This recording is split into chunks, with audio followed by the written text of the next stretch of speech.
Welcome to the SAG-AFTRA Foundation's Conversations at Home. I'm Matt Roush from TV Guide magazine. The SAG-AFTRA Foundation has a COVID-19 relief fund to support SAG-AFTRA performers who are in urgent need as this pandemic continues. Since March of 2020, the foundation has given over $6.1 million in aid to 6,500 performers and families facing extreme hardship. If you are a SAG-AFTRA member and you need help, please ask. And if you are able to help support our community and this crucial effort, please give. Information can be found in the description of this video. And now it is my extreme pleasure to introduce Walton Goggins from The Unicorn. Hello, Walton. Good to be here, Matt. It's so good to see you, buddy.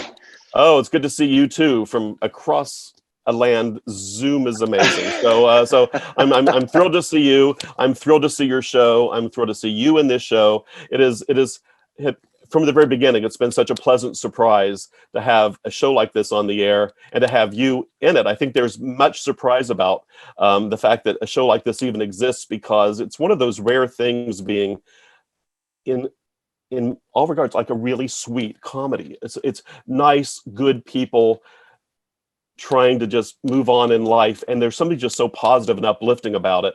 And I think that these days, that's a good thing to have on television. And I think for those who don't really know what The Unicorn is, I just want you to set it up, and also just in terms of how it came to be and how you came to be a part of it. That would be a great launching point for our conversation. Well, it's so what's the word I'm looking for? The way in kind of which I'll give you the kind of the setup of the show, and it's it's a story about a guy who lost his wife to cancer, and he has two daughters, and they lost their mother to cancer, and the story picks up kind of a year into their grieving process, and his group of friends, his support system, if you will, are there to help usher them into life on the other side of loss. I mean, that's kind of like it in a nutshell when we started this experiment, if you will, or when we kind of began to tell the story. That's where the show really kind of picked up, and then it's become about so much more than that, and it's about community. It's about kindness. It's about failing. It's about falling down and getting back up. It's ultimately, honestly, Matt, if you would have asked me last year, I would have had a different, I think all of us would have answered the question differently. But now looking at it, and now going through, we're almost finished with our season. We begin our last episode next week, and thinking about the world in which we live in. And it's hard to talk about it without getting emotional, buddy. But I think for all of us, this show is about the small victories in life, and the small lessons that we learn on a daily basis. So much of any conversation about one's experience, you speak about these tent pole kind of moments, these seismic shifts in our discovery of our own humanity and the humanity around us. But those things, a life is not the sum total of those 10 big tentpole moments. They're the things that happen on a daily basis, the little bitty things that happen when no one's watching, when it's just you, or you and your children, or you and your friends, the conversation that you have on a daily basis that add up to a life, that we're all living. And that's, ultimately, I think what kind of the show is about. It's not just about Wade Felton's journey, the character that I play, or my children's journey. It's about, or the friend's journey. They're just a vehicle through which we can all the people that have come along on this journey with us see themselves and their situations reflected in it. And I'm just grateful to be a part of it, man. I really am. Well, I think what you're describing is a very human comedy is what we're dealing with. These are humans dealing with very human issues. But I also like the fact that you said that if we'd had this conversation a year ago, it would be a different conversation about the show, because TV shows the great thing about them is that they do evolve, the characters evolve, and to a certain extent, season 2 is a very different season than season 1, because season 1 there was so much evolution happening, and now you're sort of in an actual relationship in the second season. Was it important for the show to have sort of a demarcation from the first to the second in terms of your emotional growth? That's a great question, and the answer is yes. When I first kind of took this job, the people that Mike Schiff and Bill Martin, our writers, along with our producer Peyton Reed and Grady Cooper, who is the best friend of everyone that I just mentioned, and who the actual story is based on. He did lose his wife to cancer, and he has two children, two daughters that he has been raising in her absence. And it was to get this as, first and foremost, it was to make people laugh, because the genesis of this story literally started with Grady having the support of his friends, not knowing kind of what he was going to do in his life and how to kind of figure this out. And a year into his grieving, and all of these, dinners or these times that he would have with his friends, seeking their advice. And one day he just said, excuse my language, you might have to put a beep here, but it was like, my life damn it, it's crazy. My life is so insane. Do you think this would make a good TV show? And they all looked at each other and said, man, we've been waiting for 1 year for you to say that to us. We've been writing this shit the whole time. Yeah. And that was really kind of what it kind of came down to. And so yes, the long-winded answer to your question, season 1, while it was set up as, the unicorn is a term for a person who lost a spouse and who has children and who has a job, right? It's like the ultimate catch. A job is very important. It's the ultimate catch for someone that is looking to be in a relationship. So he's like the big fish, if you will, because he's not afraid of commitment, and he has a job, and he's a caring, kind person.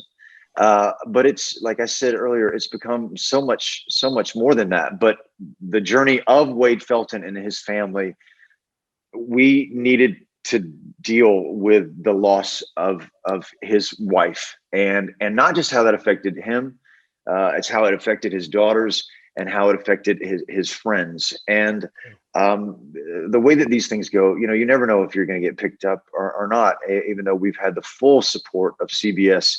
But it was important for us as the creators to circle back to where we started at the end of season 1, and that is at the grave of Jill, my deceased wife, and to make peace with it, and to have a conversation where you would think it would be heavy and kind of dark. It was actually the opposite, for him to say, I may never meet anybody, ever again, but at least I had you, and I'm okay, and our daughters are okay, and our friends are okay, and just in real life, when we close that door, we don't close a chapter forever, but when we find peace with it, more often than not, another opportunity presents itself, and that's kind of what happened with us. He meets someone who could become kind of the new love of his life. And there's something also about the show that is very heartening and surprising, is that you, in many ways, are, in some ways, the straight man in the show. You are sometimes the most normal person in the room, and that is something we're not expecting to see of you. For me, Matt, it is so hard. So talk about that. Man. Yes, yeah.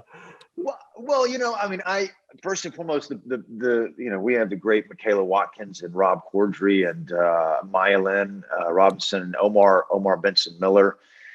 And I've been friends with Rob for 13 years, and I've been friends with Omar for 18 years, and I've just known Michaela through friends, and I begged them to be here. Like I literally begged every single person who is in this cast to join me in this endeavor, and I told them straight out of the gate. I said, look, you guys get all the funny. Like I'm just gonna be. I just have to be charming. I have to go through like what this guy is kind of going through, and it's gratifying to be around people that are so good at what they do. and then it's also hard to just I want to cut loose. That's usually what I'm given the opportunity to do, but I in some ways have to just kind of keep this center going, and I guess I've gotten used to it, and I'm totally okay with it. Well, has it changed your approach to acting in any regards? This is a different kind of a role for you, clearly, because you're not bringing the extreme. You're in an extreme situation, but you play it down. So, I mean, like as an actor, because that's what this conversation is very largely about. How has it changed your approach to that at all, if it has at all? I would be so curious if you were to, God, there's so many wonderful actors like in this medium and in network television, God, throughout the years and people that we've all kind of grown up with. I think for me, having really never been in this, what's the word I'm looking for? In this room, right? Like in the network room, I projected onto it what I thought I was supposed to be.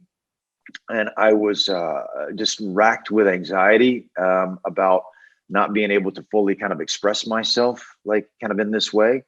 And that took some real getting used to for me to get used to when we were doing the pilot. But since those first conversations, after the first couple of days, I had a long talk with John Hamburg, our director, and I said, "Look, man, we're not making a TV show like any show that I've ever been a part of. We're not making a TV show. We're not making a network sitcom. We're just telling the story about a guy who lost his wife to cancer. And that's what we have to keep coming back to. And that's what I've always kind of come back to. And that's given me permission to just kind of be me, really, and this is closer to who I am as a person than anything that I've ever had a chance to play. So yeah, it's still hard. And sometimes it's kind of a daily reminder, but it's gotten easier over time. But I got to be honest with you, man. For me, it's no different than doing like Justified or The Shield or The Righteous Gemstones, anything else that I've been a part of. Even working with Quentin, I'm an actor who I have to believe what I say, or else if I believe it, then the audience will believe it, right? You're just holding up a mirror to nature. That's what my teachers have always told me. And so talking to my daughters about the prom or about getting like a bra for the first time, or something like that.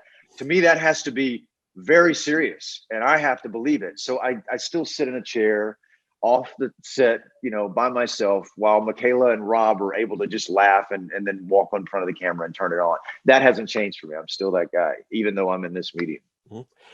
To me, the comedy of your character is that his decency he's so decent that it often backfires on him. Think in the first season when he goes on the date and shushes somebody and then it just blows out of proportion, and watching him navigate that, there's something very funny about it. But at the same time, you don't like you said, you're not playing it like a sitcom. So again, talk about the humor of Wade and how there is humor in what he does, even when he's not trying to be, quote, a funny character. Well, I think we're all very, very proud. All the writers that we have, like in our writers' room, man, they are so good, Matt. They're just so good. And I think they would all agree. We've never written a punchline. There is no punchline in our show. When I say a situational comedy, like because life at any given moment in a situation is just funny on its own. You don't have to do anything. And because kind of Wade is where he is and his own neuroses, based on his life, his reactions to the what's happening around him and his friends, it's funny because the situations are so absurd, the way that life is kind of absurd. And I hope that's what we lean into, and that's kind of what we always go to, including kind of what we did last night, which is so crazy. We're on episode 12, and it's just I don't know. I think I find people, when they're honest about their life or they're retelling a story to me about what happened in their day, as horrible as it was, with a good storyteller, it's like some of the funniest things I've ever heard. Oh. I love it. So this season, talk about reuniting with your Justified friend Natalie Z, who was playing Shannon, and the fact that and just how that's evolving, and that sort of defines the second season in many regards. The episode that is airing the week that we speak is the one where it's the big introduction. I mean, they've met her, but this is the big introduction of the dinner party. They're all going to be together for an evening, and it spirals out of control again because you're trying to be so accommodating to everybody, but it all goes crazy. So again, how is this whole acting relationship with Natalie has really taken off this season?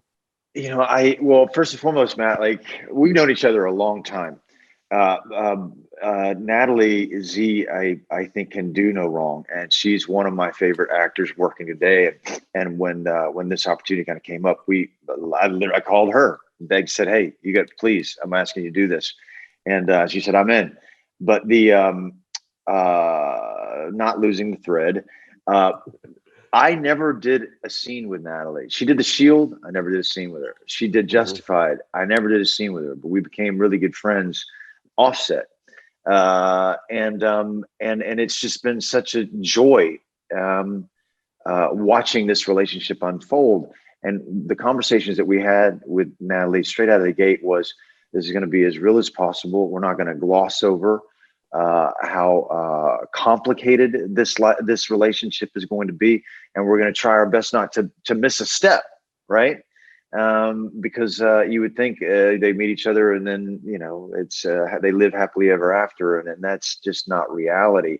And so the episode that is premiering tomorrow night is really about Wade overcompensating, yeah. And he spends his life kind of overcompensating, and I think that's the big lesson that he has to learn post losing his wife and kind of being in this new situation. And every single step of this relationship that Shannon and Wade have going forward, hopefully you'll think it's earned, and you will see your own story reflected, maybe at every single level, but certainly at several rungs kind of along the way up the ladder.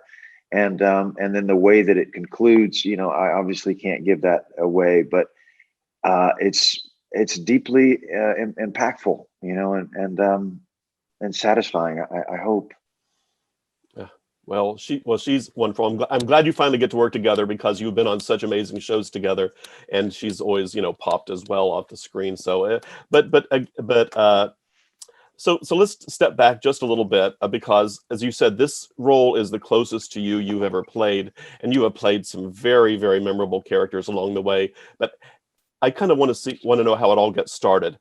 According to my info, that you left the South to go to LA at 19 to become an actor. What spurred you to want to pursue this crazy job, and how did that come to be? Why acting? Why at 19 go to LA, and how'd that all come to be? I was, I came from a little small town, only about 20 minutes outside of Atlanta, but back in 1975, it was like a rural little town. And everybody kind of knew each other and all of that. And I was raised by my mom and her three sisters and my grandmother, mostly women. And they were, I was raised around a group of incredible storytellers.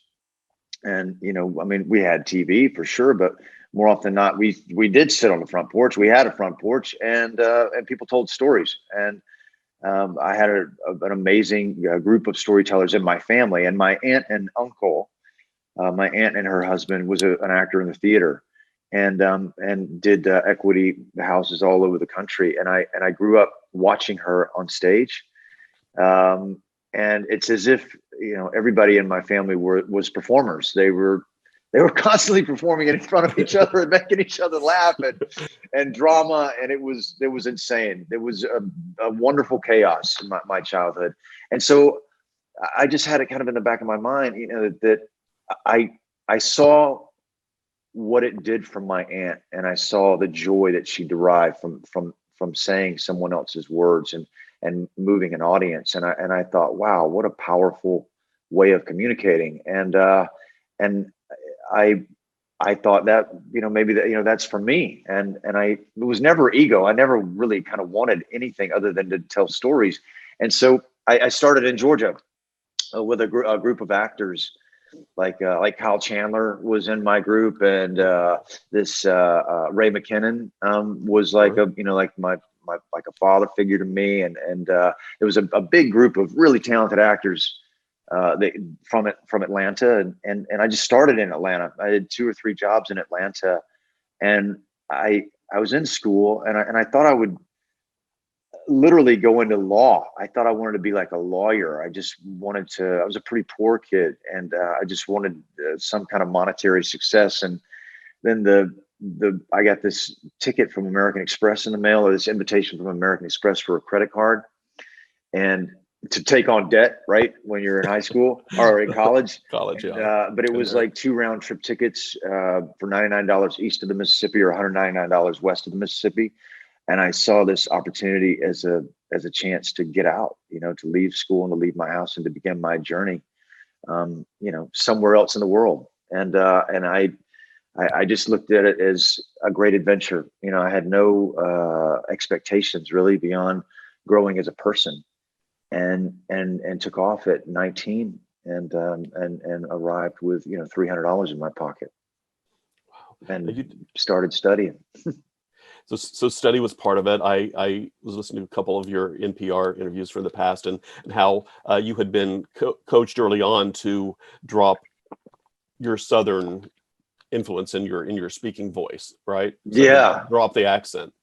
Yeah. I mean, my I had a couple of different teachers, and I was lucky because I had been working in Georgia since I was about 16 years old, and I had no idea really what I was doing, but I felt it in my heart, whether I was able to express it and the best way. I think you just do that over time.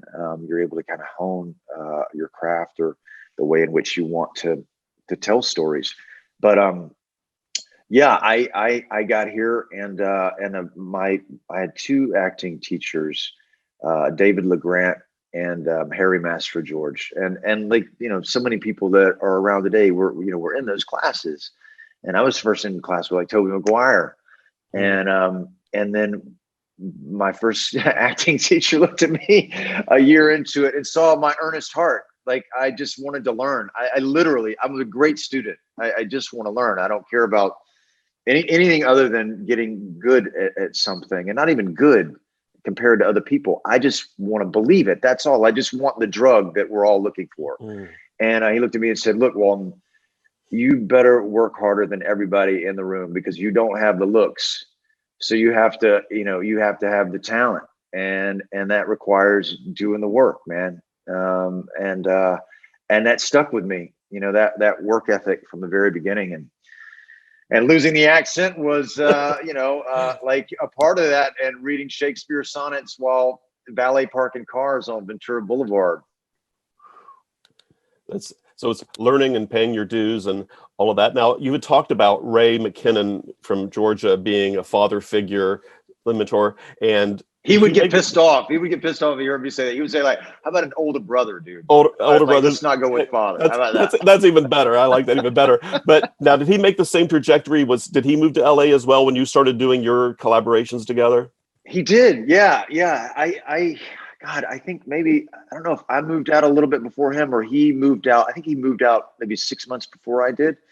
And, and Ray had a different trajectory, and did a lot of work on stage. And, but we all, a group of us all kind of left and came out to Los Angeles, and he went his way and had his friends, and I was younger, and I went my way and had my friends, and somewhere along the way, like after I did this movie, The Apostle, we kind of met back up and really went into each other's lives, and he's just a great writer, and he wanted to tell stories, and I wanted to tell stories, and our other partner, his wife Lisa Blunt, wanted to tell stories, from like a Southern perspective, but our version of it, and the way that how complicated it was, and the way in which we were raised, and so that's kind of what we set out to do, and we were very lucky, with this short film that we did,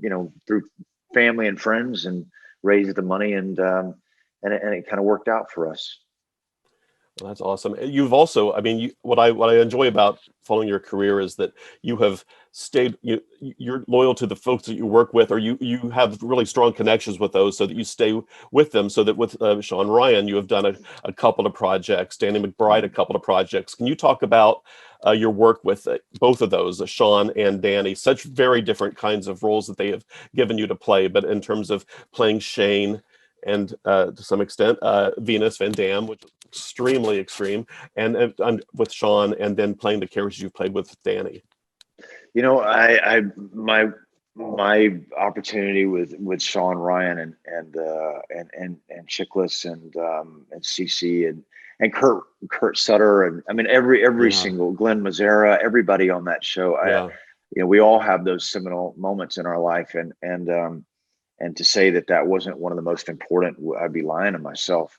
It was, no one knew. I mean, I think this is what I love about what we do for a living. This is what I love about actors or directors or people in this business or writers, is that you just, when your back is against the wall, or not even your back is against the wall, you don't even have a wall to lean against. You just have an opportunity, and you just don't apologize for the decisions that you make. And you just tell the story from your heart. And that's what Sean Ryan did, right out of the gate with The Shield. And, I mean, and I've said this before, it's been a while, but he cast me as Shane. And, I had 4 lines in the pilot, right? You never know what's going to happen. But after the pilot was done, the one person that Kevin and Peter wanted to fire was me. Like, I was the one guy. It's like, everybody else is cool, but this guy, I don't know about this guy. And Sean Ryan said, no, this guy is special. Like, trust me, we're not losing this guy. It'll be okay. And the second episode of The Shield, I had a huge storyline. And it was only at the end of the first season, when we were doing the DVD commentary, that Sean said, "You know why you had such a big storyline, second episode?" I said, I don't know, maybe because you just like me. I don't know. He said, "No, because you were saving your job without even knowing it." Oh my God, that's insane. Wow. Yeah. Well, and then you've got the character Boyd Crowder, who wasn't supposed to make it past the first episode of Justified either. Yeah, that's right. Yeah, he was just kind of written in the pilot, and the thing about it, and for, I don't know, anybody that watches this, young actor, or whatever age you are, I've never done anything in my life or made any decision predicated on getting a job. I never looked for a job. I never tried to position myself in a way to get a job. What I mean by that is, with Justified, for instance, I had no grand designs on changing that perspective and doing a great job so that you want to keep me around. I just so enjoy the work. I enjoyed this character, and we had a great chemistry with Tim. And it's through the love of the work that opportunities kind of come your way. If you always go back to that is something that no one can ever take away from you. Is your commitment to telling stories, and that's that's always been my moral compass, and it's always been my true north. And whenever I've stepped outside of that, I've suffered greatly. But whenever I return to it, and that's been my mantra, that this day is important, this moment is important, because we are telling this story this way. Then the rest of it will just kind of take care of itself. Wow. So I'm curious what grounds you when you were given those roles in Danny's 2 HBO comedies that are just so out of control. And it's like, so I number one, think you must be having the time of your life, but at the same time, where do you find the center when you're doing something that's that big and crazy? Well, I read that when I was doing the Hateful Eight, and he sent it up when we were up in Telluride, and I read it, and like with all good writing, if it speaks to you, and it speaks to you, and you know it without, just in your bones. And I just kind of, as soon as I read it and we had a long conversation about it, I thought, man, I know what to do with this, buddy. I know what to do with this. And then before we kind of, set out to film it, like right when we finished The Hateful Eight, I got on a plane and went down there. We had a long conversation. I said, buddy, I think that these are just two wounded, deeply insecure people that are looking for happiness in all the wrong places. It's that simple. Like, it's really, it's not more complicated than that. And I like, just like Wade or anything else that I do, I was overcome with anxiety, before starting it, because it's like, man, these guys know so many pop cultural references. These guys improv with the best. Like, these are master improvisers. And that's not my thing. All of my improvisation has to come from my imagination through this person that I'm playing, that I believe that I'm Lee Russell. I genuinely believe that I'm Lee Russell. And so all of my work kind of goes back when no one's kind of watching. And then we showed up on set, and it's no different than anything else I've ever done. Like, and Danny just kind of got it right away. I sit off by myself, like off to the side, and we'll show up to work. And excuse my language, Matt, but just for these viewers, the shit is serious to me. Like, every single thing that he did was not for effect. That's just who he was and what he was looking for. And it was coming from a wounded place, and again, people's behavior is crazy and erratic when they're that desperate for acceptance, Yeah. I think so anyway.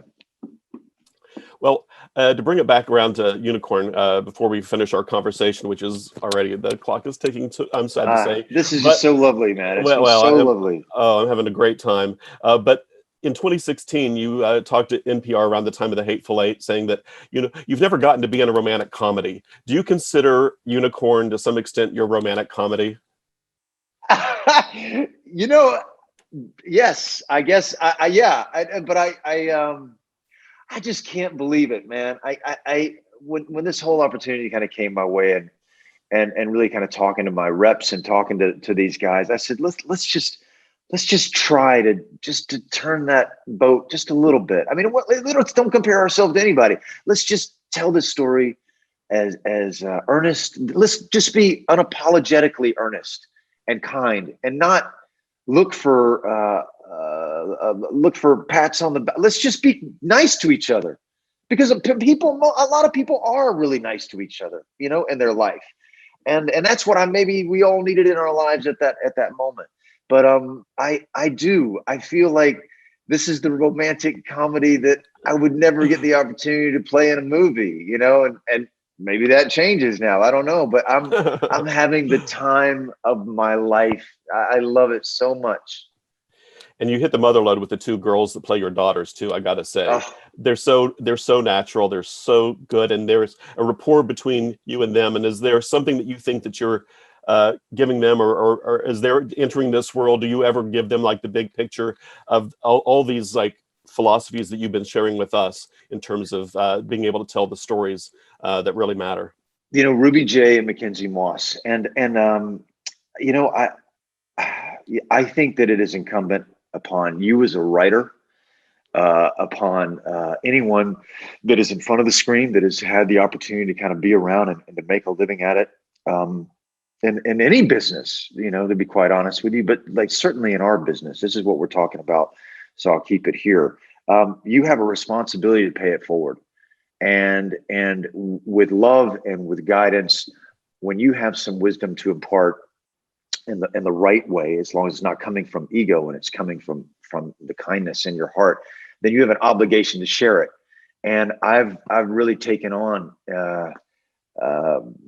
these two incredible young performers with Ruby and Mackenzie as my own.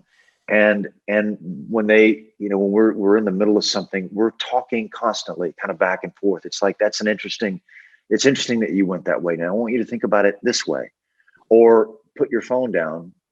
This isn't time for phones. Look at me and think about exactly what is happening right now. And we get serious, and then we laugh and we get light. And they're not with just willingness, their desire to learn. It's so unbelievably infectious and rewarding to me, the person who wants to teach. If you wanna hear, because people taught me. That's what we do. We just pass the baton, man. We're just repositories of knowledge. And then we pass that on. And if you block that flow, then you have too much water in your reservoir and it overflows. So you just give it away. You constantly pass it. That's just you're as a vessel. And I have that opportunity with these two young actors on this show, and I take it so seriously, and I love them so much, and they want to learn. I mean, hell, who doesn't want to learn? That's what life's about. That's what we're here for. Just learn. Well, I tell you what, I feel like I have learned. I feel like I've been part of a master class in our conversation today, and I really appreciate SAG-AFTRA for giving us the opportunity to discuss both the show and your approach to it. It's been really quite inspiring on a pretty inspiring day, actually. So I'm going to wrap it up by saying that on behalf of the SAG-AFTRA Foundation, we want to thank you for joining us and for sharing your experience, process, and craft with your fellow performers. It's been a real pleasure, Walton Goggins. Right back at you, Matt Roush. Thank you so much, my friend.